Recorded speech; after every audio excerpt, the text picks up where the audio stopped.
Hi, I'm Emma and I'll show you how you can analyze your footprint results of your product in Mobius. It's good to know how this works because this allows you to just quickly assess your footprint and not make a lot of exports and all kinds of Excel tricks to get some nice graphs. So you just get some nice graphs from the tool already. I'm going to use this t-shirt as an example, and here we see this whole model that we've built. Let's look at the results.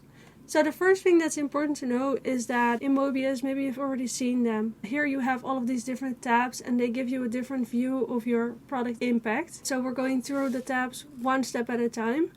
And what is important to know for all of the tabs is that here in the top right, you can change the impact category that the results are shown for. So usually the results in Mobius are only shown for one impact category. So if you want to change that impact category, you can do so here. Finally, I'm only going to show you how to assess your results for one product in this video, but Mobius also has the compare products and the scenario functionalities that you can use to compare products or look at impacts. Those also have different options to assess the impact. So if you want to know more about those, then please check out the videos about those features. This is the model tab. This is the tab that we build our model in, or our inventory, but actually it also gives us already a lot of insights about the product footprint. What we see here is that we have these blue lines and we also have these gray lines. Maybe you've already noticed that before and you want to know what that is. The blue lines are the lines that if you add them together, you'll get to the total because they are the top level items.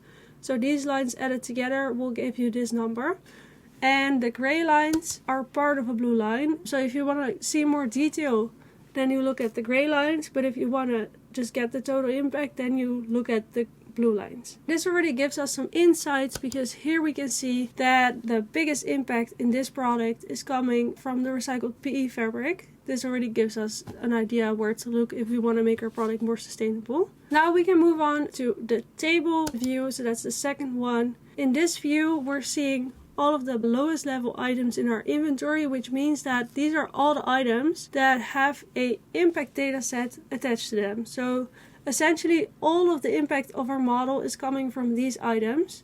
What has also happened in the table is that they have been aggregated. You only see every item once, even though they might be used multiple times, because they are all aggregated. So you see the total impact related to these items. Here we can, for example, see that the natural gas is giving us the most impact, and we can also sort the table in different ways if we want by clicking on the headers. We're getting a lot of information from this. Here you can also download the table and then you get either an Excel file or an image that you can, for example, include in your presentation or your report. And finally, we can also say if we want to see percentages or numbers in the table.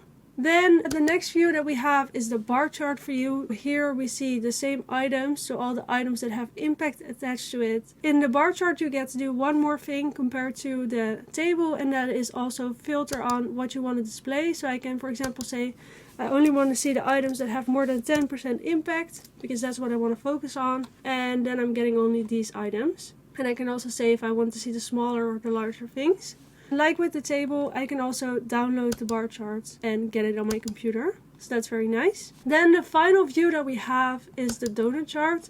And the donut chart shows us all of the impact items and how much they contribute to the total impact. Again, we can do the same thing, so we can download the charts and we can also switch between percentages and numbers. And for all of the different views, you can also make a comparison with other products. I'm not going to do that in this video like I said before, but we have videos about comparisons, so you can check those out. So in this video I've shown you how you can analyze your LCA results in Mobius by using all of these different views. If you want to know more about this topic or the possibilities or something else, please check out our resources or get in touch with us. Good luck with making your own LCAs.